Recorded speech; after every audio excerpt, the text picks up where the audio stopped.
सुखदेव जी कहते हैं हे राजन, आगे की कथा इतनी प्यारी कथा है कि सुनने मात्र से जिसकी दरिद्रता खत्म हो जाए। सुदामा जी की कथा है। भगवान इतने कृपालु हैं, इतने कृपा के सागर हैं कि बचपन के यार को भी भगवान ने कभी भुलाया नहीं। बचपन के मित्र को गरीब थे सुदामा, लेकिन दरिद्र कभी नहीं थे। अपने परिवार के साथ जब रहते हैं, लेकिन जो उनकी पत्नी है सुशीला, वो बड़ी दुखी है। सब संपन्न घर है उनका, लोग सब खुशी से रहते हैं, लेकिन 5-5, 6-6 बाल गोपाल हैं। हमारे घर में रोज एकादशी होती है, सबके घर में द्वादशी होती है। तो 5 घर से एक मुट्ठी चावल लाई और गोविंद लिए सुदामा जी के पल्लू में गमछे में बांध दिया और सुदामा जी जा रहे। भाई उस दर्शन करें उस लीला की।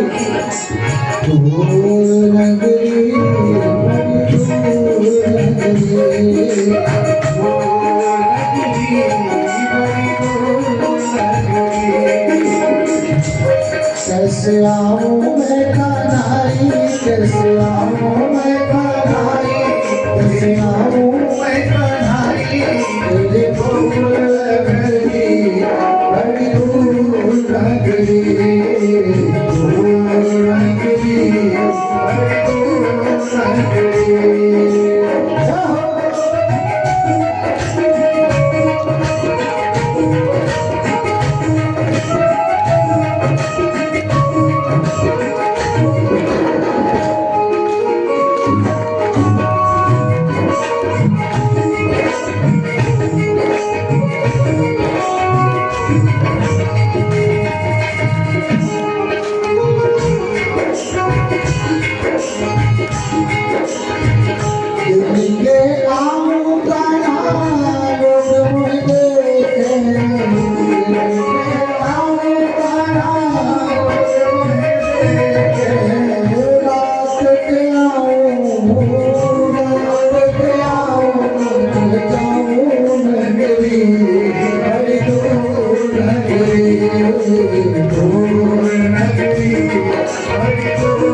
बड़ी दूर नगरी।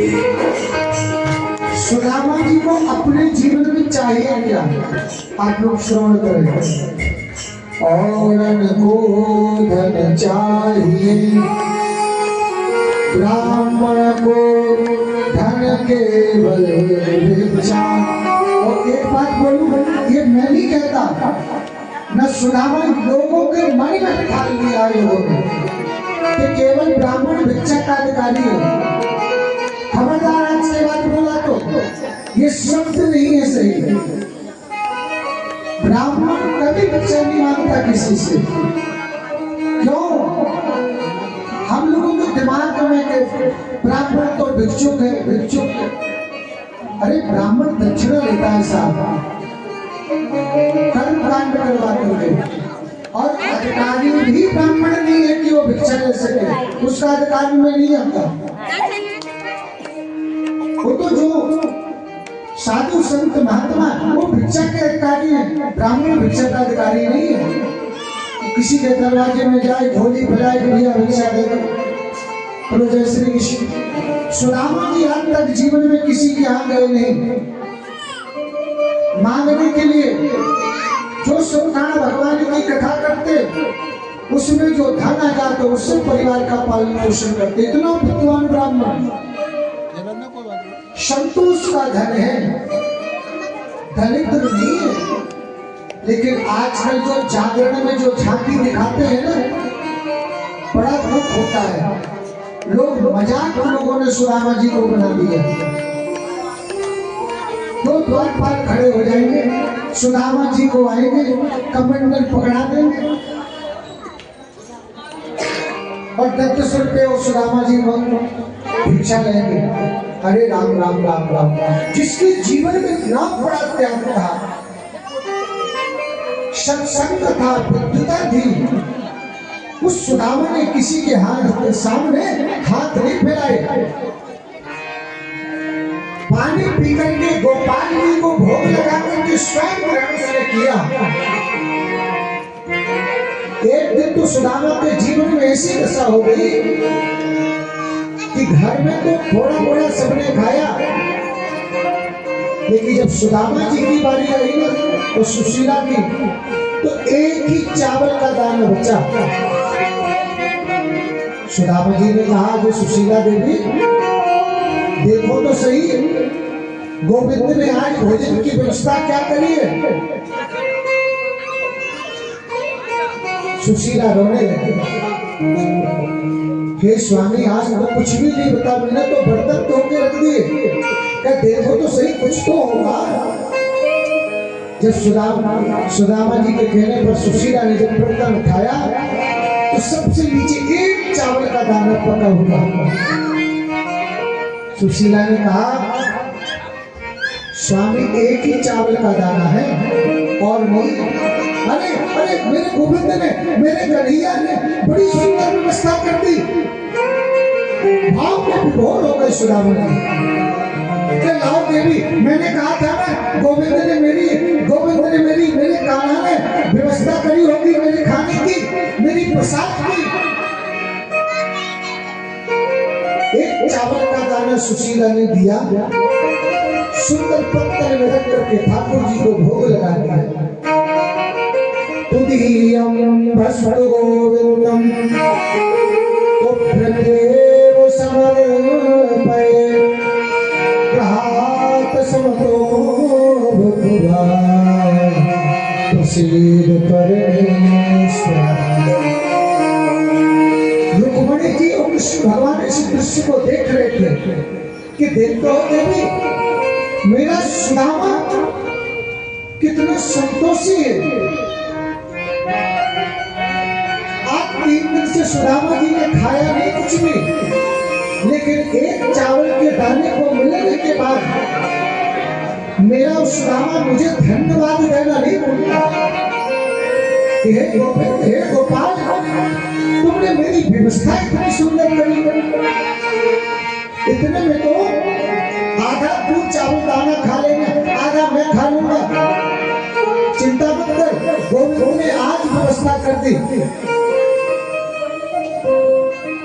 ऐसे भाव को देख करके सुशीला बहुत रोई कि हे गोविंद, तुम कितने निष्ठुर हो।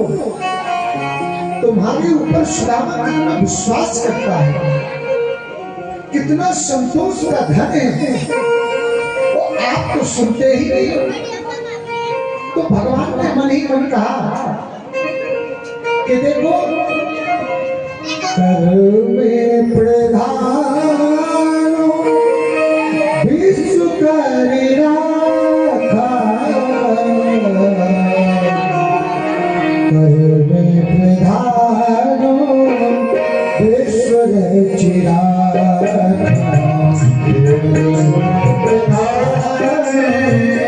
विश्व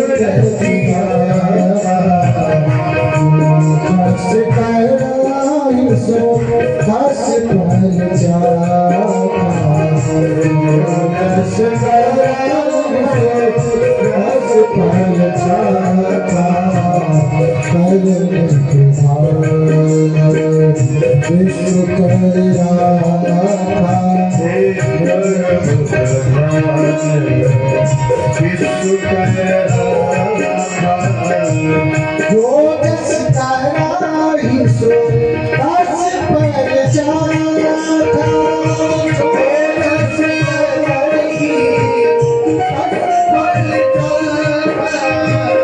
जो जस नहीं सो दस पर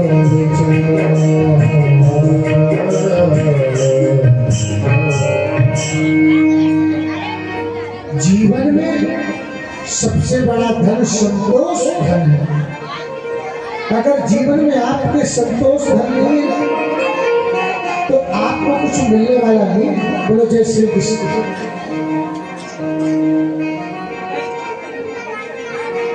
गोविंद का नाम लेते हुए सुशीला ने व्यवस्था करी कि भगवान ने मणि मन कहा कि जब तक मेरे घर पर नहीं आएगा जब तक मैं कैसे दूं, मुझे तो बहाना चाहिए भक्तों से मिलने के लिए। भगवान खोजते हैं कि कब भक्त मेरे नजदीक आवे, वो बुलाए तो सही। इसलिए भक्त कि तत्पर में भक्त की पास मिलने के लिए भगवान दौड़े दौड़े आते हैं। लेकिन भक्ति है कि वह अपने कर्म के प्रभाव से घर में बैठा रहता है कि मेरे भाग्य में होगा सो मिलेगा, मेरे भाग्य में होगा सो मिलेगा। लेकिन ना तुलसीदास बाबा कहते हैं ऐसा नहीं होने वाला, आपको कर्म करना पड़ेगा। सुशीला से कहा कि बेटी मेरे यहाँ भेजो तो सही।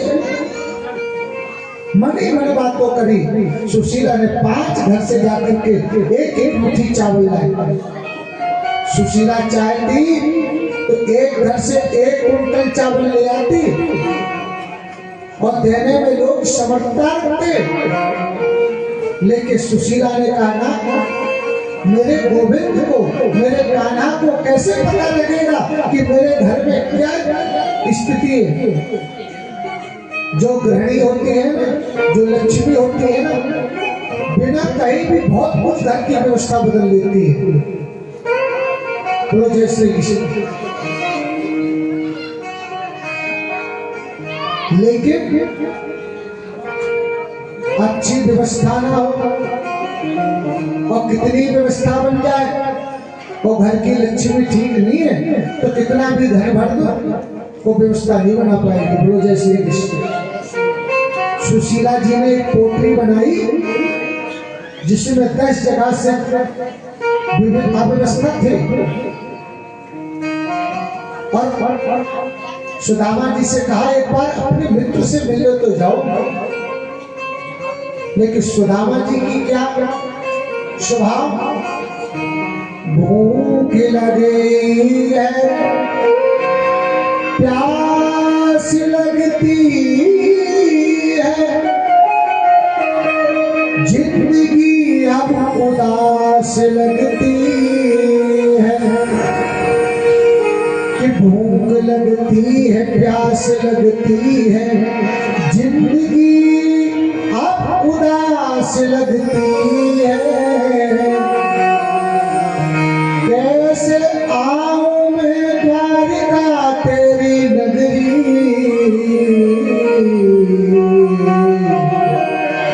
क्योंकि सुदामा जी को चलते चलते चलते चलते 3 महीने हो गए। लेकिन सुदामा जी हार गए कि कितनी दूर बसा है तू लाला, हे मेरे गोविंद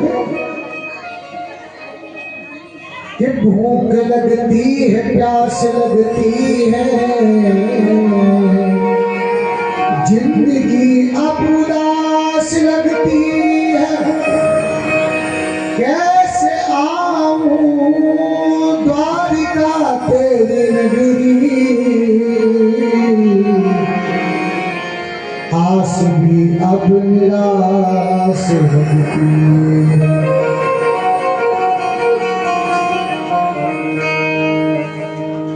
घनश्याम